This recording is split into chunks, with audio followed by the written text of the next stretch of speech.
नमस्कार दोस्तों, आपका इस वीडियो में स्वागत है। आज के वीडियो में हम इस बात की चर्चा करेंगे कि हम जीवन में जो कुछ भी प्राप्त करना चाहते हैं, आर्थिक सफलता भी प्राप्त करना चाहते हैं, एक अच्छा रिलेशनशिप भी चाहते हैं और अगर हमारे साथ कोई समस्या हो तो उसे दूर भी करना चाहते हैं। इनमें से क्या-क्या मिल सकता है? ज्योतिष शास्त्र के अनुसार हमारी जन्म कुंडली में बैठे हुए ग्रह हमारे लिए क्या ऑर्डन करते हैं? इन्हीं सारे विषयों पे चर्चा शुरू करते हैं। चलिए फटाफट चैनल को सब्सक्राइब करके इस वीडियो को लाइक करके आगे बढ़ते हैं। मैं बहुत सारे लोगों से मिलता रहता हूँ, उनकी जन्म कुंडलियाँ देखता हूँ। उनमें से दो तरह के लोग होते हैं। एक वो जो एक अच्छा जीवन साथी भी चाहते हैं, लड़कियाँ बॉयफ्रेंड चाहती हैं, लेकिन उनके पास एक नौकरी, एक छोटी सी भी जॉब नहीं होती है। तो ये स्थिति न सिर्फ रिडिक्यूलस है बल्कि ऑकवर्ड भी है। लेकिन वो ऐसा क्यों चाहती हैं? वो पहले अपने करियर की चिंता क्यों नहीं करती हैं? और वो अपना सारा ध्यान उस बॉयफ्रेंड को अपने पास बनाए रखने में लगाए रखती हैं। जो बॉयफ्रेंड अभी अभी किसी और लड़की से ब्रेकअप ले करके आया है और इनको बस अपना दिल बहलाने के लिए रखा हुआ, और जैसे ही उसको एक हैंडसम स्मार्ट गर्लफ्रेंड मिलेगी वो इसको भी छोड़ कर के चला ही जाने वाला है। और ये सब कुछ जल्दी जल्दी घटित हो रहा है। तो मैं लाख समझाता हूँ कि ऐसे दौर में रिलेशनशिप स्थायी नहीं रहते हैं। उन लोगों के भी जीवन में नहीं रहते जिनके पास पैसे की कोई कमी नहीं है। तो फिर तुम्हारे जीवन में तो सवाल ही नहीं उठता है कि कोई स्थायी रिलेशनशिप रहेगा। और वहीं दूसरे तरह के लोग हैं जो सिर्फ कैरियर, सिर्फ पैसे, सिर्फ जॉब, सिर्फ नौकरी की बात पूछते हैं। देखिए, जन्म कुंडली में आपके पास, मैं पहले भी कह चुका हूँ कि ग्रहों के द्वारा जो वाइब्रेशन दी गई है वो एक ऊर्जा के रूप में आपके चक्रों में संरक्षित है। और ये सारे चक्र जो हैं आपके शरीर में सुषुम्ना नाड़ी में पाए जाते हैं, यानी कि रीढ़ की हड्डी में हैं। और जितना ज़्यादा इन चक्रों का विकास होगा उतना ज़्यादा उन ग्रहों की दी हुई हायर एनर्जी के रिजल्ट से आप रेजोनेट करेंगे और रेसिप्रोकेट करेंगे। तो बहुत सारे लोगों के पास सिर्फ एक ही ऊर्जा होती है। अगर वो उस ऊर्जा को नौकरी में लगाना चाहते हैं, पैसे कमाने में लगाना चाहते हैं, तो वो कहीं अधिक आसानी से प्राप्त हो सकता है। लेकिन रिलेशनशिप का जो योग है वो ज़्यादा कॉस्टली होता है, ज़्यादा महंगा पड़ता है।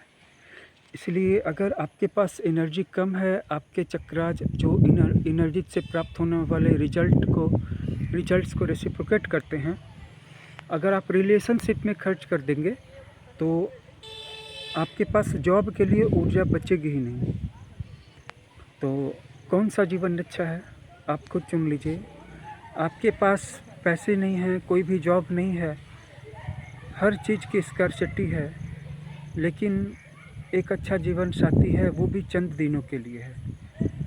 बहुत जल्दी वो भी छोड़ के चला जाएगा, क्योंकि आपकी निरस ज़िंदगी में कौन ठहरना चाहेगा? जब तक थोड़ा सा भ्रम बचा हुआ है तब तक कोई ठहरा हुआ है। और एक दिन के एम्प्लॉयमेंट के बराबर होता है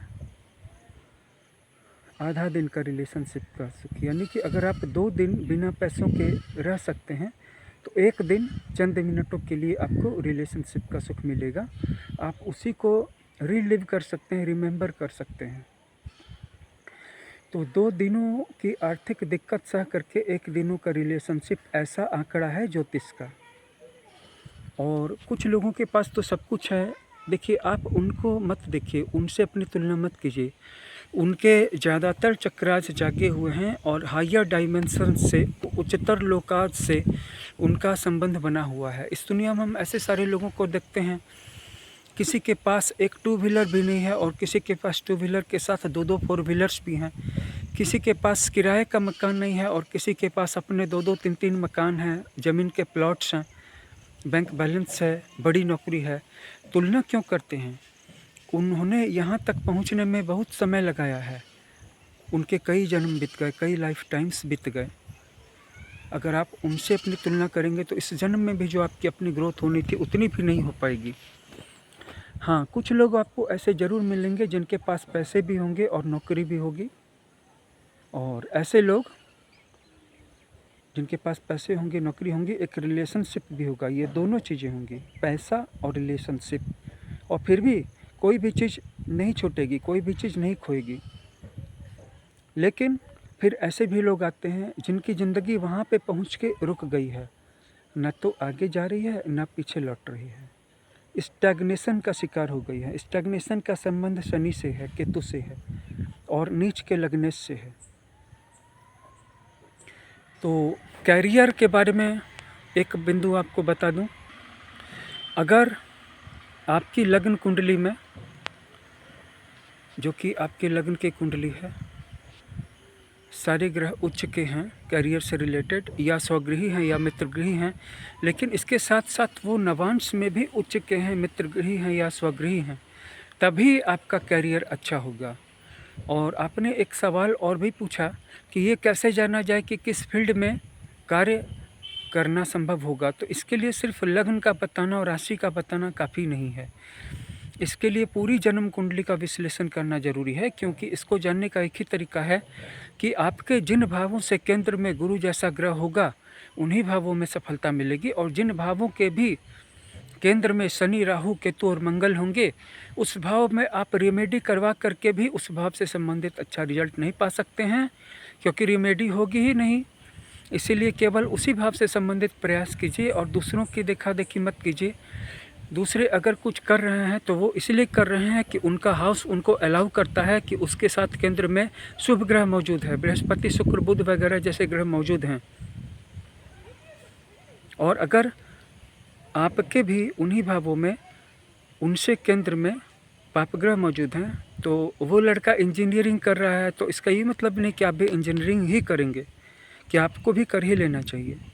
हम सभी यहाँ पे भेड़ धसान ज़िंदगी जी रहे हैं, जो सब कर रहा है वही करना चाहते हैं, लेकिन आपकी जन्म कुंडली जिसे अलाउ करे वही कीजिए। इसके लिए जन्म कुंडली का देखा जाना ज़रूरी है। इसीलिए अगर आप अपनी पूरी जन्म कुंडली के एनालिसिस करवाना चाहते हैं, जिसे करने में मात्र 2 दिनों का समय लगता है, तो इसके लिए जो एक छोटी सी चार्ज आपको है वो आपको एडवांस पे करनी है, और आपके पूरे जीवन का रास्ता क्लियर हो जाएगा। और मैं आपको एक और बात बता दूं कि अगर आप जन्म कुंडली दिखवाते हैं तो उसके बाद भी आपको बहुत दिनों तक फ़ोन कॉल की असिस्टेंस मिलती रहेगी। कोई बात नहीं समझ में आ रही है, जीवन में रास्ता नहीं मिल रहा है, अपनी जन्म कुंडली का कोई योग नहीं समझ में आ रहा है, तो उसे भी क्लियर कर दूंगा। इसका मतलब है कि जन्म कुंडली के एनालिसिस कराने के बाद, कंसल्ट करवाने के बाद आपका हमारा कांटेक्ट ख़त्म नहीं हो जाएगा, मदद जारी रहेगी। तो इस वीडियो को लाइक और शेयर कर दीजिएगा, चैनल को सब्सक्राइब कर लीजिएगा। वॉच करने के लिए धन्यवाद।